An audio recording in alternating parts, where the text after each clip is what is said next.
नमस्कार दोस्तों, स्वागत है पीडब्ल्यू ओनली आईएएस में। आज एक न्यूज आई है सुप्रीम कोर्ट की तरफ से, जहां पे केस चल रहा था केजरीवाल जी की जमानत का। केजरीवाल जी को जमानत पहले तो ईडी से मिल चुकी थी। ईडी जिनसे जमानत मिली थी जुलाई में।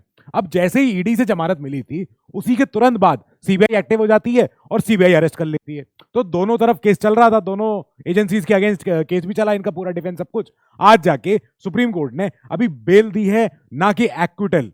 एक्विटल नहीं हुआ है। ये मत सोचिएगा कि केजरीवाल जी के ऊपर जो केस चल रहा है वो केस खत्म हो गया, बरी हो गए पूरे, नहीं।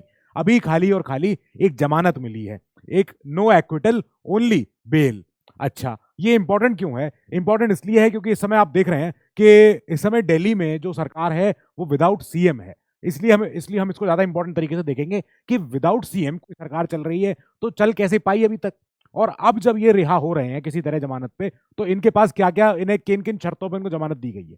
पहली बात सोचने वाली बात यह है कि आज सुप्रीम कोर्ट में जो सेशन हुआ वो बहुत ही ब्रीफ, जरा सी देर में, मतलब 10 मिनट 15 मिनट के अंदर ये फैसला हो गया और ये तय हो गया कि अब इनको बेल मिलनी है। तो जस्टिस सूर्यकांत जी थे और जस्टिस उज्जवल भुयान जी आज इसमें डिवीजन में जो बैठे हुए थे, दोनों की राय, जो दो केस चल रहे थे, दो केस कौन से थे पहले तो वो जान लेते हैं। अच्छा, केस क्या थे? केस ये थे, केजरीवाल जी ने केस फाइल किया हुआ था। पहला तो ये दो पिटिशन, एक जो चैलेंज कर रही थी कि जो इनको बेल देने से डिनाई किया जा रहा था उस केस के लिए। मतलब जब मैं अगर अरेस्टेड हूं और मैं जा रहा हूं अपनी सुप्रीम कोर्ट में बेल के लिए, तो मुझे अगर बेल या हाई कोर्ट से अगर बेल मुझे नहीं मिल रही है, तो मैं उस बेल को डिनाई करने की वजह से उसको चैलेंज कर रहा हूं सुप्रीम कोर्ट में। ठीक है। दूसरा जो था कि upholding of my arrest against the CBI, कि सीबीआई ने मुझे जो अरेस्ट किया है उसको हाई कोर्ट ने या फिर लोअर कोर्ट ने या सीबीआई कोर्ट ने उसको अपहोल्ड कर रखा है, तो मैं इसको चैलेंज कर रहा हूं, इस ऑर्डर को। इन दोनों केसेस में दोनों जजेस की राय सेपरेट सेपरेट रही, पर एक चीज पे सेम रही। वो क्या थी? कि बेल तो मिलनी चाहिए। अच्छा ठीक है जी, ओके। क्या क्या हुआ अभी एक बार देख लेते हैं। यहाँ पे आज जब जजेस ये जब बात कर रहे थे, तो इन्होंने कहा देखो साहब, जो हो रहा है अभी तक वो इसकी समझ में आ रही है कि प्रोलॉन्ग्ड इनकार्सरेशन हो गया इनका। मतलब कि काफी लंबे समय से ये जेल में है, ये तो बात सही है। एंड इतने ज्यादा समय से जेल में रहने की वजह से it amounts to unjust deprivation of liberty. मतलब इनकी जो आजादी है आगे कहीं भी आने जाने की, कुछ भी बोलने की, कोई जो हमारा आर्टिकल 21 है कुल मिला के, तो उसका की डेप्रिवेशन हो रहा है, ये हम नहीं होने देंगे। अच्छा ठीक है। जब ये अरेस्ट हुए थे, जब सीबीआई के द्वारा ईडी से बेल मिलने के बाद, ये जब याद कीजिए, जब ईडी से बेल मिल रही थी उस समय ईडी कैसे कैसे आरोप लगा रही थी कि जो केजरीवाल जी वहां पे मैंगो खा रहे हैं, आम खा रहे हैं, जिसकी वजह से शुगर बढ़ रही है, जो भी चीजें हो रही हैं, बेल नहीं दी जानी चाहिए, जो भी है, आज वही सब दलीलें हुई। तो जो सीबीआई के जो एडवोकेट गए हुए थे, उन्होंने भी काफी बार बोला कि नहीं नहीं, जमानत नहीं होनी चाहिए, कि नहीं होगी नहीं होगी। चलो फाइनली ठीक है। लेकिन फाइनली इन जो हम दोनों पिटिशन जो केजरीवाल जी की थी, उनमें दोनों जजेस की राय अलग अलग भले ही थी, बट दोनों जजेस अग्री इस बात से कर रहे थे कि हाँ, सीएम मस्ट बी रिलीज, ये होना ही चाहिए। चलो देखते हैं क्या क्या हुआ। केस कैसे इतना लंबा चौड़ा चला गया है तो पता ही है हमें, काफी हमने और भी वीडियोस में देखा भी है, पर एक बार समझ लेंगे हम क्या चीज हो रही है। This is the Telegram channel जो आप ज्वाइन कर सकते हो, और ये है उस टेलीग्राम चैनल की जो user ID, Aditya Tiwari sir UPSC वाला। सर्च कर सकते हैं, ज्वाइन कर सकते हैं, यहाँ पे डिस्कशन लाइव हम सब कुछ करते हैं। नाउ ठीक है जी, ओके। दोनों केस चल रहे हैं केजरीवाल जी के। एक तो कि जो उनको बेल नहीं देने का ऑर्डर था उसको चैलेंज किया, और जो उनको अरेस्ट किया हुआ था उस ऑर्डर को चैलेंज किया। तो दोनों इन ऑर्डर्स में सुप्रीम कोर्ट के दोनों जजेस की राय भले ही अलग अलग थी, पर बेल देने के लिए दोनों तैयार थे। ठीक है, ओके। आम आदमी पार्टी ने जब ये देखा कि हमारे जो सीएम है वो अरेस्ट हो गए हैं, काफी कुछ प्रोटेस्ट हुए, काफी कुछ बवाल हुए, जो भी हुए ठीक है। अब जब इन्हें फाइनली बेल मिलती है, तो बेल आज जो मिली है उसकी कुछ शर्तें आई हैं। शर्तें ये हैं कि ना तो ये अपने ऑफिस जा सकते हैं, जो इनका ऑफिस है सीएम ऑफिस, ना ही ये दिल्ली सचिवालय में जा सकते हैं, जो आप दिल्ली सचिवालय देखते हैं, पूरा बड़े भारी बिल्डिंग है जहाँ सारे अफसर सब यहाँ बैठते हैं, काम करते हैं। ना ही ये कोई फाइल साइन कर सकते हैं बिना एलजी वी के सक्सेना जी की कंसेंट के साथ। मतलब कि इस समय जो दिल्ली के एडमिनिस्ट्रेटर हैं, एडमिनिस्ट्रेटर वी के सक्सेना जी, जब तक कोई कंसेंट ना दे, जब तक कोई अपने कंसल्टेशन से अपने हाँ ना बोले, तब तक केजरीवाल जी साइन नहीं करेंगे। ठीक बात है। साथ ही जब इन्हें जमानत मिली है, उस समय इनको बोला गया है कि आपको 10 लाख का तो एक बेल की आपको अमाउंट भरनी पड़ेगी। बेल की अमाउंट, बेल आपको दी जा रही है। आप बाद में जब आओगे पेशी पे दोबारा से, जब होगे, जब केस चालू हो जाएगा, रिहाई हो जाएगी, तब हम आपको ये पैसा लौटवा देंगे। चलो ठीक है। इसके साथ ही ऐसे ही दो श्योरिटी भी आपको देनी है, इतने अमाउंट की, टोटल 30 लाख हो गए। चलो ठीक है, देंगे, ठीक है जी। ये जो कंडीशन इंपोज हुई है, ये हुई है कि CM shall not make any public comment on the merit of CBI case. ये जो केस चल रहा है जिसके लिए आपको जमानत मिली है आज, इस केस पे आप कोई कमेंट नहीं करेंगे। आप किसी भी मीडिया को इंटरव्यू नहीं देंगे, ये नहीं बताएंगे केस में कुछ नहीं था, केस ये नहीं था, वो नहीं था, कि मेरे साथ 9 घंटे पूछताछ चली, 56 क्वेश्चन पूछे, ये पूछे, नहीं आपको नहीं, कुछ नहीं बोलना। दूसरी चीज, केजरीवाल जी को जमानत मिल तो रही है। अब जब ये जमानत मिल रही थी तो जस्टिस भुयान जी का कहना था कि ये जो आप अरेस्ट देख रहे हो, ये अरेस्ट एक फ्रस्ट्रेट बेल हो रही है। It was only to frustrate bail granted in the ED case. कि जब पहले हमने केजरीवाल जी को ईडी के केस में जमानत दे दी थी, यहां बेल मिल गई थी, ये बेल होते ही, जैसे ये बेल अप्रूव होती है, तुरंत सीबीआई एक्टिव हो जाती है। वाह, ये कैसे हो रहा है? तो हमें यही क्वेश्चन पूछना है अब जस्टिस भुयान जी ने यही क्वेश्चन पूछा कि हमें ये बताइए सर, आप सीबीआई के आप यहाँ वकील आए हुए हैं, आप ये बताइए, हम आपसे सवाल पूछ रहे हैं और आप एकदम इवेसिव रिप्लाई कर रहे हो, मतलब एकदम बच रहे हो, हमारे क्वेश्चन को जवाब नहीं दे रहे हो, इधर उधर बातें घुमा रहे हो, ये नहीं करनी है, सीधी बात बताओ ना।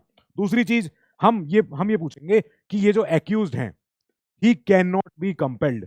आप उनसे ये नहीं कह सकते, जो एक्यूज हमारे पर्सन यहाँ पे हैं अब इस समय सीएम, तो आप इनको ये नहीं कह सकते हो कि आप अपने ही खिलाफ कोई बयान दे दो। इनकल्पेटरी स्टेटमेंट आप नहीं लिखवा सकते किसी भी एक्यूज से, ये नहीं हो सकता है। दूसरी चीज, आप पहले भी देखिए, हमने पहले भी जब मनीष सिसोदिया जी को जब बेल दी थी, वहां भी हमने कहा था कि भैया bail is the rule, jail is the exception. यहां उल्टा ही चल रहा है, बिना ट्रायल के शुरू हुए, बिना कोई चीज के शुरू हुए, पहले ही पहले हम अरेस्ट कर लेते हैं और 6-6 महीने, साल भर तक लोग अरेस्टेड रहते हैं। अच्छा ठीक है जी, ओके।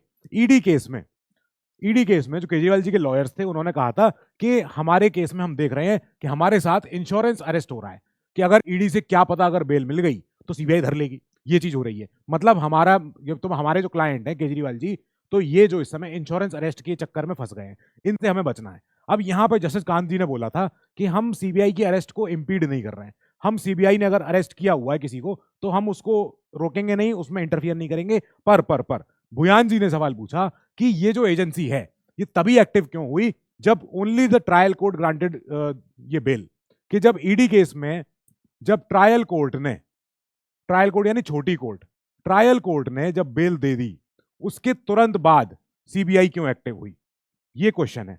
ईडी से बेल मिली, सीबीआई ने पकड़ लिया उसी दिन, और कोर्ट कैंपस में ही, कोर्ट प्रेमिसेस में ही। ये क्यों हो रहा है साहब? हमें तो ये जानना है कि आप तब क्यों एक्टिव हो रहे हो जब एक तरफ ईडी तुरंत बेल दे देती है, ट्रायल कोर्ट से ये जब बेल मिल जा रही है ईडी केस में, और सीबीआई यहाँ पकड़ लेती है। ये तो नहीं होना चाहिए था, फिर ये क्यों हुआ? ठीक है, ये ट्रेवेस्टी ऑफ जस्टिस है, ये नहीं होना है, ये नहीं होगा, किसी के साथ भी नहीं होगा। हमने कभी ऐसा नहीं देखा कि ऐसा हुआ है। अब जो केजरीवाल जी के लॉयर थे, जिन्होंने कहा था कि इंश्योरेंस अरेस्ट हो रहा है हमारे क्लाइंट का, अब इनका आप कहना सुनो। तो अभिषेक मनु सिंघवी जी लॉयर हैं, बहुत सीनियर लॉयर हैं। इन्होंने कहा कि आप जरा 4 डेट एक बार जरा दिमाग में लेके चलिएगा। ये सो कॉल्ड लिकर स्कैम, इनका कहना है कि सो कॉल्ड जो लिकर स्कैम है, ये स्टार्ट कब होता है? कुछ डॉक्यूमेंट मिलते हैं जो मिड 2022 में मिले थे, जून 2022 के आसपास, आज से लगभग 2 साल पीछे। चलो ठीक है, केजरीवाल जी से इंटरोगेशन होता है for 9 hours by the CBI in mid 2023। एक साल बाद, अगले साल जून 2023 यानी लास्ट ईयर, इनसे पहली बार पूछताछ होती है। ठीक है, he is arrested by the ED in March 2024। पूछताछ करी सीबीआई ने, अरेस्ट किया ईडी ने, वो भी इस साल मार्च में। अब इस साल मार्च में अरेस्ट करने के बाद ये तब हुआ जब इलेक्शंस अनाउंस हो चुके थे देश में, और ये अरेस्ट फिर हो जाते हैं जब ईडी से बिल मिल जाती है तो सीबीआई अरेस्ट कर लेती है। तो इनका कहना है कि जब ऑलरेडी वो ईडी कस्टडी में थे और सीबीआई अरेस्ट करने के लिए आगे आ रही थी, ये सब जो हो रहा है ये पॉलिटिसाइजेशन हो रहा है, यानी कि ये पॉलिटिक्स हो रही है। और एक बहुत बड़ा क्वेश्चन जो सीबीआई के ऊपर ऑलरेडी आता है, वो जो हम कहते हैं कि एक पैरट है सीबीआई एक तोता है जो केज्ड है, जो पिंजरे में है। आपने एक कहावत सुनी होगी, आपने सुना भी होगा कि जो ईडी और सीबीआई, ये अब जो एजेंसीज हैं, ये केज्ड पैरट है, ये तोते हैं जो पिंजरे में बंद है, कुछ कर नहीं सकते, कुछ बोल नहीं सकते, वही करेंगे जो मास्टर कहेगा। चलो ठीक है, इन्होंने अब ये भी बोला सिंघवी जी ने, the main offence in the case filed by the CBI, और जो फैक्ट मिले उसके बाद उसकी छानबीन में, ये वर सिमिलर, दोनों चीज सिमिलर है, केस वही चल रहा है। ठीक है, एंड आज इन्होंने पूछा why there was a need to arrest mister Kejriwal separately. कि एक तरफ जब ईडी अरेस्ट करती है और ईडी से बेल मिल जाती है तो सीबीआई आ जाती है, यानी इंश्योरेंस अरेस्ट हो रहा है। चलो ठीक है, it does not make it right, ये नहीं हो रहा है। सुप्रीम कोर्ट ने ये बात करते हुए बेल के समय पे जजेस ने बोला कि हम बिल्कुल सहमत हैं कि अब सीएम जी को बेल मिलनी चाहिए। ठीक है, कि ये जो कंप्लीशन ऑफ ट्रायल, अब ट्रायल जब तक केस चलेगा तब तक चलेगा, अभी हाल में तो इमीडिएट फ्यूचर में तो नहीं होने वाला, इज अनलाइकली, नहीं हो पा रहा है। तो फिर कोर्ट ने पूछा कि ये जो अब ये जब इनका हक है तो हम इन्हें क्यों नहीं दे पा रहे हैं? क्या हक है? बेल मिलने का। हमने ये केस में पहले भी देखा था, जब दिल्ली के एक्स डेप्यूटी सीएम सिसोदिया जी को बेल मिली थी। उसके अलावा जो बीआरएस की पॉलिटिशियन है के कविता जी, उनको बेल मिली थी। तो हम यहाँ क्यों नहीं देंगे? यहाँ भी देंगे। ठीक है। एक चीज और, यहाँ पे जस्टिस तो भुयान जी ने बोला कि आई फेल टू अंडरस्टैंड कि ग्रेट अर्जेंसी क्या है, इतनी अर्जेंसी क्या है on the part of CBI to arrest the appellant. Appellant मतलब जो अपील कर रहा है, when he was on the cusp of release in the ED case. ED case से जस्ट रिहाई होने वाली थी, बेल मिलने वाली थी, तुरंत सीबीआई को अर्जेंसी हो जाती कि नहीं नहीं, हमें रोकना है इनको, हमें धरना है इनको। अच्छा ठीक है। अब जो एएसजी एसवी राजू जी हैं, ये एसवी राजू जी, इन्होंने सीबीआई की तरफ से अपनी पेशी दी और इन्होंने काफी कुछ अपना बताया कि साहब बहुत इंपॉर्टेंट है, और जो बेल मिलनी चाहिए वो पहले ट्रायल कोर्ट से ही मिलनी चाहिए, ये एक्सेप्टेड नहीं होना चाहिए, ये नहीं मानना चाहिए। लेकिन तब भी फाइनली सीबीआई के इस आर्ग्यूमेंट को नहीं सुना गया, नहीं माना गया, और सुप्रीम कोर्ट ने बोला कि नहीं नहीं नहीं, हम आज बहुत ही कड़े शब्दों में, स्ट्रॉन्ग कमेंट्स में हम बोल रहे हैं कि bail is the rule, jail is the exception. यही लीगल प्रिंसिपल है, और ये आज का नहीं है, ये बहुत पहले का है, 1970s का प्रिंसिपल है ये, कि हम बेल पहले देते हैं। बेल नॉर्मल तरीका है किसी को, किसी भी ऐसे कोई ट्रायल या कोई भी केस में आगे केस प्रोसीडिंग करने के लिए बेल देते चलो। चलो ठीक है। Further detention by CBI under the same predicate, जो ऑफेंस चल रहा है, जो भी हमारा ये जो हमारा प्रेडिकेट ऑफेंस है, is untenable.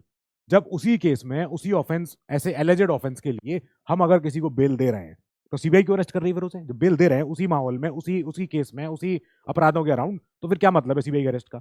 There is presumption of innocence, bail is the rule and jail is the exception.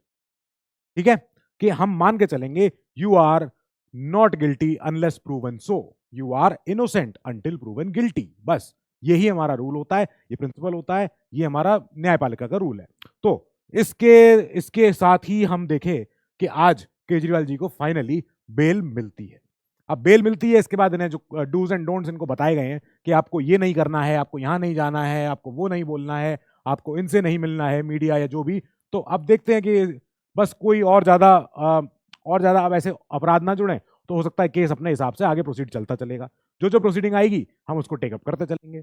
Till then you keep studying, stay safe, good luck.